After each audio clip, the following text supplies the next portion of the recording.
ಕೋಲಾರದ ಕೆಂಡ ಈಗ ನಿಗಿ ನಿಗಿ ಅಂತ ಇದೆ ಕಾಂಗ್ರೆಸ್ನಲ್ಲಿ.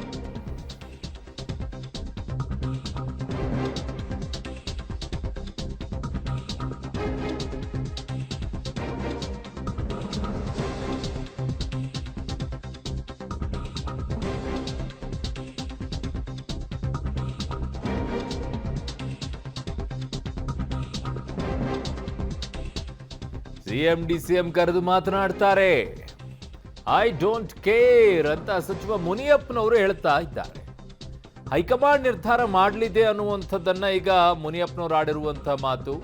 ನನಗೆ ಗೆಲ್ಲಿಸಿಕೊಂಡು ಬರೋದು ಗೊತ್ತು ಅಂತ ಮುನಿಯಪ್ಪನವರು ಹೇಳ್ತಾ ಇದ್ದಾರೆ. ಕಳೆದ ಬಾರಿ ಅವರೇ ಸೋಲುವಂತ ಪರಿಸ್ಥಿತಿ ಆಗಿತ್ತು. ಕೋಲಾರ ಕಾಂಗ್ರೆಸ್ನಲ್ಲಿ ಈಗ ಅಸಮಾಧಾನ ಸ್ಫೋಟಗೊಂಡಿದೆ. ಅಳಿಯ ಚಿಕ್ಕ ಪೆದ್ದಣ್ಣನಿಗೆ ಟಿಕೆಟ್ ನೀಡದಂತೆ ರಮೇಶ್ ಕುಮಾರ್ ಬಣ ಬೆದರಿಕೆಯನ್ನ ಹಾಕ್ತಾ ಇದೆ ಅನ್ನೋದು. ರಾಜೀನಾಮೆ ಪ್ರಹಸನಕ್ಕೆ ಸಚಿವ ಕೆಎಚ್ ಮುನಿಯಪ್ಪನವರು ಫಸ್ಟ್ ರಿಯಾಕ್ಷನ್ ಅನ್ನ ಕೊಟ್ಟಿದ್ದಾರೆ. ಐ ಡೋಂಟ್ ಕೇರ್, ಹೈಕಮಾಂಡ್ ತೀರ್ಮಾನ ಮಾಡುತ್ತೆ, ಮುಖ್ಯಮಂತ್ರಿಗಳು ಉಪಮುಖ್ಯಮಂತ್ರಿಗಳು ಮಾತನಾಡ್ತಾರೆ ಅನ್ನುವಂಥದ್ದನ್ನು ನೀವು ನೋಡಿ. ಅಲ್ಲಿ ರಾಜೀನಾಮೆ ಕೊಟ್ಟಿರುವಂಥ ಪತ್ರವನ್ನು ತೋರಿಸ್ತಾ ಇದ್ದಾರೆ. ಸೊ ಡಿಸೈಡೆಡ್, ನಮಗೆ ಈ ಥರ ರಾಜಕೀಯ ಮಾಡೋದಕ್ಕಿಂತಲೂ ಕೂಡ ಮನೆಯಲ್ಲಿರೋದೇ ಸೂಕ್ತ ಅನ್ನುವಂಥದ್ದನ್ನು ಆವಾಗಲೇ ಇವರು ಹೇಳ್ತಾ ಇದ್ರು, ಸುಧಾಕರ್ ಅವರು. ಮುನಿಯಪ್ಪನವರಿದ್ದಾರೆ, ಮಾತಾಡಿಸುವಂತ ಪ್ರಯತ್ನ ಮಾಡ್ತೀನಿ. ಸರ್ ನಮಸ್ತೆ ಸರ್. ಈಗ ಕೋಲಾರ ಲೋಕಸಭಾ ಟಿಕೆಟ್ಗೆ ಸಂಬಂಧಪಟ್ಟಂತೆ ಭಿನ್ನಮತ ಸ್ಫೋಟ ಆಗ್ತದೆ ಸರ್, ತಾವೇನು ಹೇಳ್ತೀರಾ? ಅವರ ಅಭಿಪ್ರಾಯ ಅವ್ರು ಹೇಳಿದ್ದಾರೆ. ಹೈಕಮಾಂಡ್ ಏನು ತೀರ್ಮಾನ ಮಾಡ್ತಾರೆ ಅದಕ್ಕೆ ಬದ್ಧವಾಗಿರುತ್ತೆ ಅಷ್ಟೇನಾ. ಸರ್ಕಾರದ ವಿರುದ್ಧನೇ ಹೋದ್ರ ಅಂತ ಇವರೆಲ್ಲರೂ ಕೂಡ ವಿಧಾನ MLC-ಗಳಕ್ಕೂ ಉತ್ತರ ಇಲ್ಲ. ನಾನು ಶಿಸ್ತಿನ ಸಿಪಾಯಿ ಇದ್ದೀನಿ. ಕಾಂಗ್ರೆಸ್ ಪಕ್ಷದ 40-50 ವರ್ಷದಿಂದ ನಾನು ಪಕ್ಷದಲ್ಲಿ ಇದ್ದು ಬಂದಿದ್ದೇನೆ.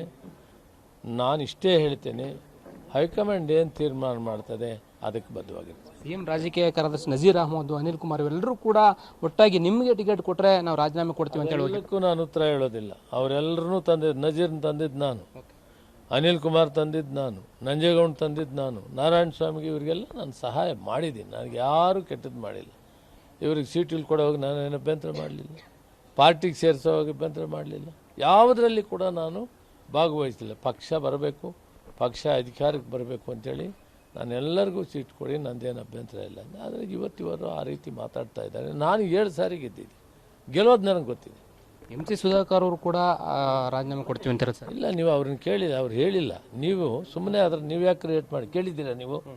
ನೀವು ಕೇಳಿದ್ರೆ ಸರ್ ಈಗೇನು ಸರ್ ಎಲ್ಲರೂ ಕೂಡ ಅಸಮಾಧಾನ ಹೊರ ಆಗ್ತಾ ಇದ್ದಾರೆ ಸರ್. ಈಗ ಸುಧಾಕರ್ ಅವರು ಮಂತ್ರಿ ಇದ್ದಾರೆ, ನೀವು ಕೇಳಿದ್ದೀರಾ ಮಂತ್ರಿ ಅವ್ರು ನೀವು ಕೊಡ್ತೀರಾ ಅಂತ? ಅವ್ರ ರಿಯಾಕ್ಷನ್ ಕೂಡ ಕೇಳ್ತಾ ಇದೀವಿ ಸರ್. ಈಗ MLC-ಗಳು ಎಲ್ಲರೂ ಕೂಡ ಹೇಳ್ತಿರೋದು ಕೇಳಿ, ಅವ್ರನ್ನ ಕೇಳಿ. ನಾನು ಶಿಸ್ತಿನ ಸಿಪಾಯಿ, ಕಾಂಗ್ರೆಸ್ ಈ ಸಂಬಂಧ ಹೈಕಮಾಂಡ್ ಏನ್ ಹೇಳ್ತದೆ ಅದಕ್ಕೆ ಬದ್ಧವಾಗಿದೆ. I don't speak more than this. High command ಅವ್ರನ್ನ ಭೇಟಿ ಮಾಡಕ್ಕೆ ಏನಾದ್ರು ಮುಂದಾಗ್ತಾರೆ ಸರ್? ನಾನೇನು ಮಾತಾಡೋದಿಲ್ಲ. ಇವ್ರನ್ನ ಕರೆದು ಮಾತಾಡುವಂತ ಕೆಲಸಕ್ಕೆ ಅದೆಲ್ಲ ಅವರು ಹೈಕಮಾಂಡ್ ಅವರು ಮಾಡಬೇಕು, ಮತ್ತು ಮುಖ್ಯಮಂತ್ರಿಗಳನ್ನು ಅಧ್ಯಕ್ಷರು ಮಾಡಬೇಕು. CM DCM ಅವ್ರನ್ನ ಭೇಟಿ ಮಾಡೋದು, ಮಾತುಕತೆ ಮಾಡೋದು ಈ ವಿಚಾರವಾಗಿ ಏನು ಮಾತಾಡೋದಿಲ್ಲ ರೀ. ಏನು ಅನ್ನೆಸರಿ ಯಾಕೆ ಕೇಳ್ತೀರಿ? ಯಾವ್ದು ಕೇಳ್ಬೇಕು ಅದು ಕೇಳಿ. ನಾನು ಶಿಸ್ತಿನ ಹೈಕಮಾಂಡ್ ತೀರ್ಮಾನ ಅಷ್ಟೇ. Don't disturb me like that. ಇದು ಮುನಿಯಪ್ಪನವ್ರು ಹೇಳ್ತಾ ಇರ್ತಕ್ಕಂಥದ್ದು. ಹೈಕಮಾಂಡ್ ನಿರ್ಧಾರ, ನಾನು ಯಾವುದೇ ರೀತಿಯ ಮಾತುಕತೆಗೆ ಮುಂದಾಗಲ್ಲ. ಅದನ್ನ CM ಮತ್ತು DCM ಅವರು ಅವ್ರನ್ನ ಕರೆಸಿ ಮಾತನಾಡುವಂತ ಕೆಲಸಕ್ಕೆ ಮುಂದಾಗಬೇಕು ಅನ್ನೋಂಥ ಮಾತನ್ನ ಹೇಳ್ತಾ ಇದ್ದಾರೆ. ಕ್ಯಾಮರಾ ಪರ್ಸನ್ ಯಶವಂತ್ ಜೊತೆ ಲೋಕೇಶ್ ಕೊಡಗದಲ್ಲ, ಪಬ್ಲಿಕ್ ಟಿವಿ ಬೆಂಗಳೂರು.